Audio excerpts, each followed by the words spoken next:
girlies, welcome back to another episode of In Her Prime Diaries. I'm your host, Kiki Bujara, and today's episode is super special because I have with me a woman who embodies elegance, resilience, and growth. She's a content creator, a lifestyle influencer, a mom, and an educated baddie who is currently pursuing her master's degree.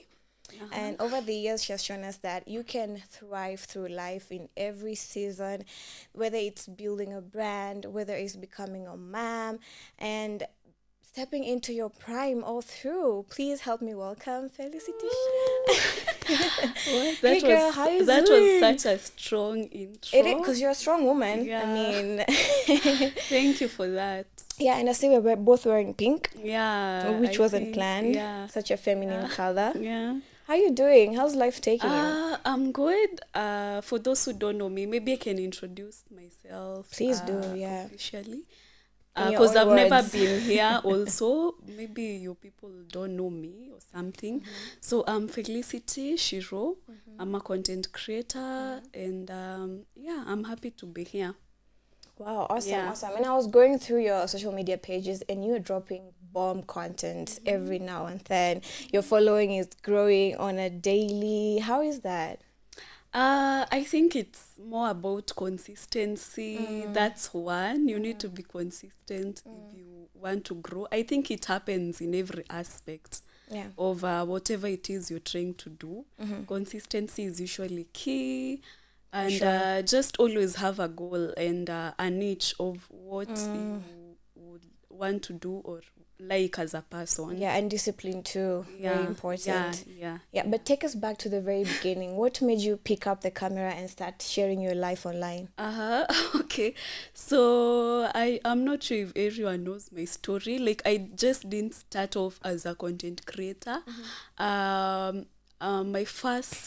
very first times being on camera or rather on social media, I used to do couple content. That is how it started. Yeah. Story for another day. I don't want to talk about that past sana, but that is how it all started. Like that was the core of it. Yeah. Okay. So like looking back to your early vlogging days, what are some of the most valuable lessons you've learned about content creation? Okay, so as I said, I started off as a couple. Like I was doing couple content in the beginning, and then at some point I started being independent. I remember starting my first YouTube video. It wasn't really planned. That I've sat for like months and months thinking I should start a YouTube channel or anything. Like it just started. Just a certain day niliamka tu nikasema why can't I just do a video and post it, putting in mind I didn't even have a good phone to shoot. I borrowed a friend's phone to do my first video. And as you've said, by This is your first video after like on your own? Yeah, or on my own channel. you didn't have a good phone? I didn't have a good phone. Like I borrowed a friend's phone. I remember like I wasn't really confident on camera, but I still somehow pushed myself to do it because I was like, if I don't do it now when will I ever do it? Yeah. So I would say like it was really a big step for me to start, like my very beginning or start of this. Yeah. It was like a big step for me because it was like I was getting out of my comfort zone. Yeah, for sure. Yeah. It's really shocking that you're saying you weren't confident because you make it look so easy. I wasn't like unaona venye you can do a video and then you're second guessing whether to post it, unaanza kujitolea makosa like. But all your content look amazing and you make it look so easy. So you saying you weren't confident, I'm like, what? What do you mean? Yeah. You know? But also influencing looks so glamorous on the outside. But what are the challenges that people don't know? About influencing, Yeah. I think there's a few challenges. One thing that I encounter as someone who is in the social media space, one, like so many people give you opinions about your life. Yeah. Like if you of course, like content creators, most of them are like they put their lives out there. So you have to be ready for those criticisms and opinions from people and advices. Yeah, and I think there's one time I went through something that was really challenging because I got bullied. That was my first time I got bullied. Na nilifeel ilini affect in a way. But then I learned not to like listen to all that you noise need to have a thick and what skin. people say. Yeah, I think I somehow adapted when it comes to all that, people's opinion and all that. Okay, the second thing I will say is I think social media also needs a lot of consistency. You need to like continuously build your audience. And also and planning your is very fans. important. Yeah. So unaweza fika point, especially like for YouTube, by like giving examples with YouTube, unaweza fika place and then you maybe don't have any content ideas, you've run out of ideas or things to do, but at the Creative same time, block. people are texting you, Fel, why are you not posting content for us? Need something. Yeah, so you are like, so should they post, you know? Yeah, I think those are some of the challenges that are there. Yeah. About the bullying part, I've also been bullied. I'm not You even have? a celebrity yet. What do you Yes, mean? I have. Someone went to my DM and they were saying some pretty harsh stuff, but I didn't take it to heart. Really? That's one of the things that has made me take a while before I got into content creation, because I was afraid of that. But, you know, I just figured, like, you know what? Let me just go ahead and do it. People are going to talk anyway. Yeah. But for you, aside from, you know, the bullying and the criticism, your fans do love you. They adore you, because whenever we hang out, you know, I see people coming up to you like, hey, Phil, how you doing? I'm such a huge fan. Some asking for photos, some wave while smiling. How have you managed to keep your audience loyal to you all these days?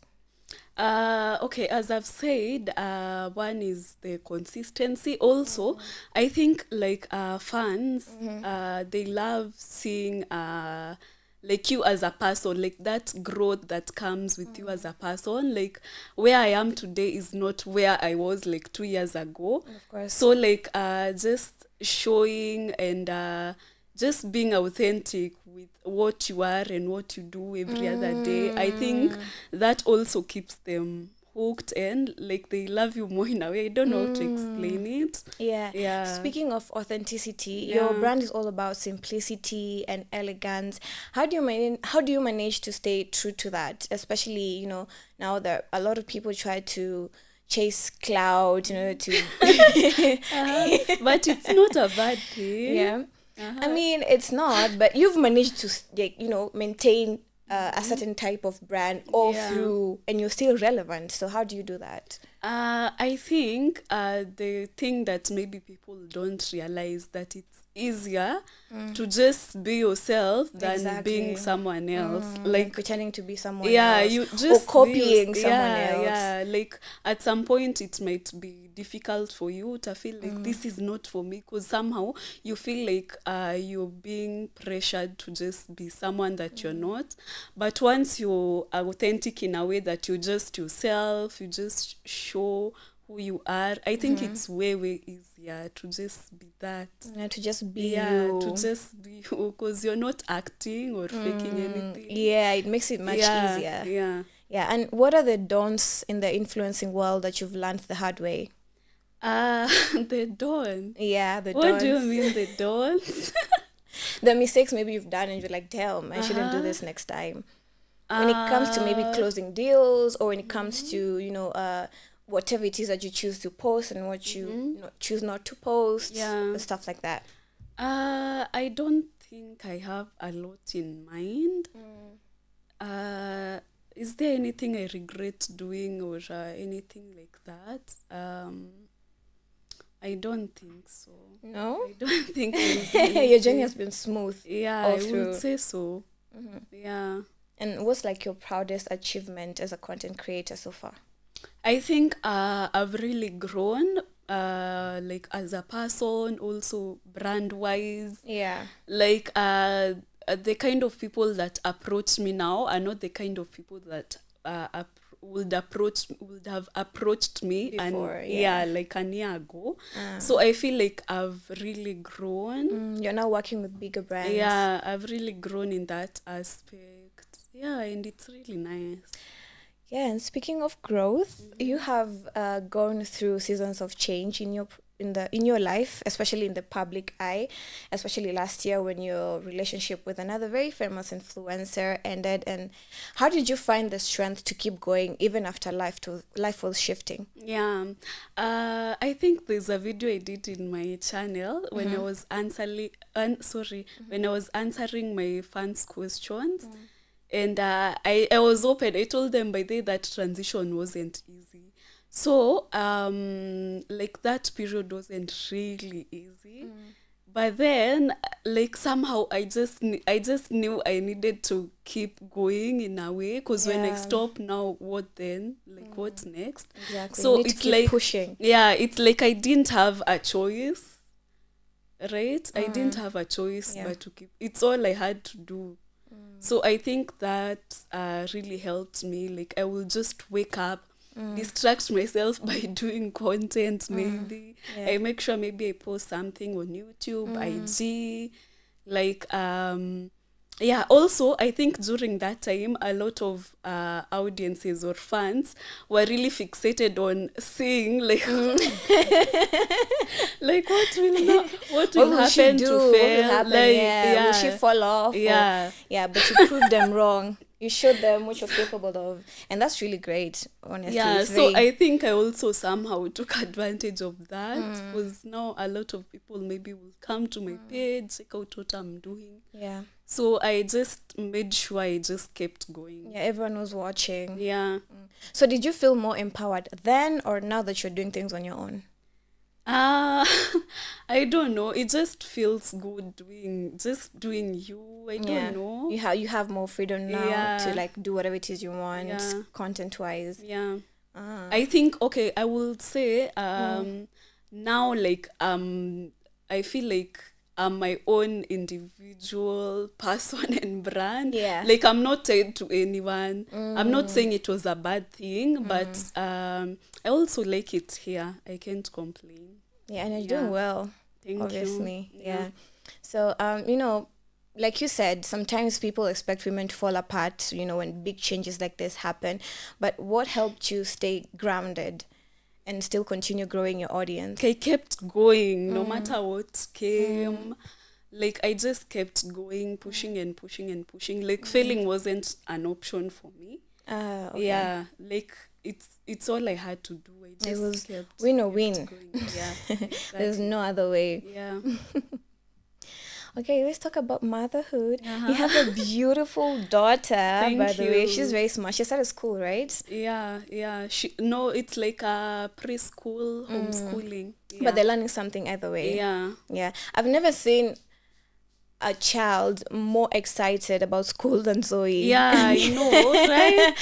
Like I remember her the first time she was going to school. She didn't even like sleep. She wanted to learn. I don't know. It was just exciting for her somehow. Yeah, you even threaten her with school. Like, if you don't eat, you'll go to school tomorrow. And she does. Yeah. Damn, she really loves school. And that's a good thing. Yeah. So motherhood is such a big part of who you are. What's the most rewarding part of it? The most rewarding part of it, I would say, is just waking up every day and seeing your daughter, like, akikuja kukuhaga asubuhi. You know, she's always like, I don't know, she's just too vibrant and happy. Yeah, like, you have she's a very always confident smiling. daughter, very vibrant, Yeah. friendly. So when she just wakes up and anakuja na kuhug, she's just happy. I think that is the joy that I just love that a moment, and also seeing her grow every other day. Yeah. Oh, so beautiful. So Yeah. beautiful. How do you balance being a single mom and also thriving in your career? Okay. I will say it's a matter of priorities and just planning, like just setting your goals, have a plan on what you would want to do. Like I don't think it's okay, I've learned not to focus on one thing. Like if it's content creation, I can't say I'll be here forever creating content. Yeah. So you have to have something in mind, or you have to be working on something else. For sure. That you'll be doing maybe in the future. Like you just have to be working on something else. Yeah, for sure. Yeah. And what are the lessons you think your daughter is going to learn from watching your journey? What question is that?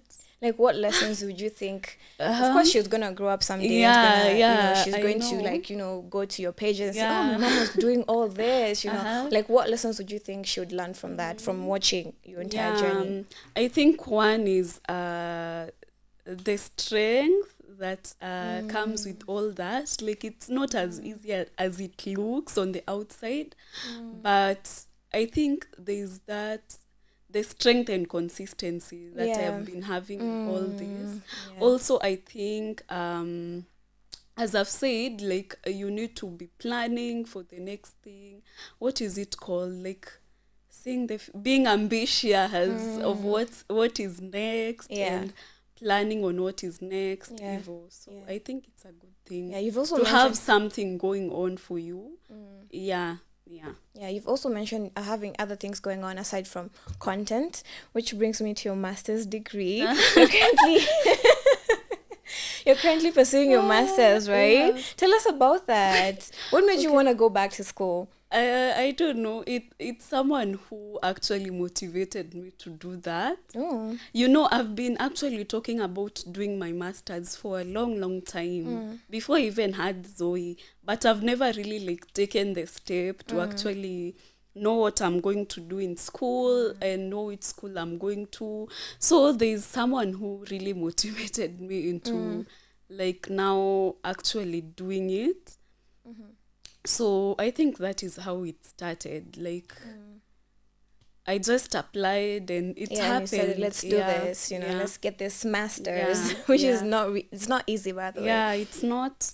But I actually do it online. I do it online, so it doesn't really take much of my time, because I set aside 3 hours in a day for class, then the exam time ndo hukua the hardest. It's the hardest because for a whole week I'm usually fixated on my books, because I haven't really been reading when the semester was on or something. So it just takes you just need to be focused in whatever you want to do, and just have the passion to do it. Yeah, and it's so inspiring how you went back to school. What would you say to women who think that education has an expiring date? It's too late to go back. What would you say to them? I don't think it's ever too late to do it. People are even studying in their 50s, their 60s, their 70s. People are still in school doing their masters, their PhDs, their degrees. So I don't think there's a right time for doing it. You can just start. Yeah, and there's no expiry date. Whatever age you think you are, whatever season of life you're in, you can still go back to school if it's something that you want. Yeah, exactly. Plus, if you actually have been looking kama ulikuwa kama mimi, you're procrastinating about it, I came to realize that time will just pass anyway, whether you do it or not. Exactly. That time will still pass. Those 2 years will still pass, whether you choose to apply for it or not. So it's much better if you just do it. Yeah. And do you feel like your studies influence the way you approach content creation and, brand partnerships? What course are you doing, by the way? I don't think they relate in any way. What course is it? Health system management. Oh, so it doesn't relate. Yeah. But my plan is maybe in the future they might relate in a way, because actually I'm in my second year now, and we are doing our research. So you've heard about the thesis thing, research. Where. So the topic I've chosen. You're very busy. So the topic I'm going with, my research title it talks about like it integrates both social media and health somehow. So it's a topic that like zote zinaingiana in a way. So I think yeah, I think it could benefit me in a way. If, yeah, I think they relate. Amma, what was your question? Sorry. Wait, no, you answered it correctly, by the Yeah. way. Yeah, do you think maybe in the future you're going to leave content creation completely and just focus on your academic goals? Yeah, and I don't think I have to leave it completely because I can still work with both if I strategize in a way that that could make sense. Like I've told you, my research title, it talks about both social media and health. So you can just bring the two together. You don't have to leave one. But looking at your journey, I think you can balance it all. I mean, you can do anything, and you've proven it to everyone. So that wouldn't be a hard thing for you to do. Okay. As we come to the end of this episode, I know there are so many girls who are going to be watching this. What would you say to a young woman who feels that she can't make it? What advice would you give them? Okay, for me, I would say I've always been an optimistic person. If it's not optimistic, like I'm always having hope for something. Even if things don't work out somehow, like in my mind, I always look at the bigger picture or things in a better way. Like just look at the end goal, like know exactly what you want in life. And always work for it every other day. Like we have that chance to work for it every other day. But first things first, you have to know what exactly it is you want. Yeah, you can't just wake up and expect to maybe have a lot of money without knowing where you're going. You first of all have to know what exactly it is figure out you want. what you want and then work as towards a person. it. Then work towards it. That's amazing. That's amazing. And you know, this show is all about being in your prime. So what does being in your prime mean for you? For me, I think being in my prime is all about confidence, working on yourself each and every day. But I'm one person who loves things to do with self-improvement. Oh, for sure. Yeah, you've even taught me some. Yeah. Being a better person every day. Eating healthy, working on your body, going to and the your gym. mind as well. Yeah, working on your mind as well. Working on your mind, looking good. Yeah, you have to look you said good. Going to the gym. Are you still working out? Okay, I do sometimes at home, but I think I should go back to the gym. Maybe, I don't know. Yeah. So I think it's all about all that. Also, I realized networking is something that is very important. Yes, like meeting, having the right circle, meeting people that will help you grow or go to the next level. Something of the sort. For me, I would say that is what being in my prime is. Wow, yeah. That's wonderful to hear that, and I'm so happy that you came. Thank you so much for honoring my invite and sharing your story and inspiring other women out there. It's so wonderful. Everybody who's gonna be watching, all my prime galleys hiding back in your potential, please, like you heard, keep going, keep pushing, figure out what it is you want to achieve and work towards it, and you're gonna get there someday. Never ever give up. And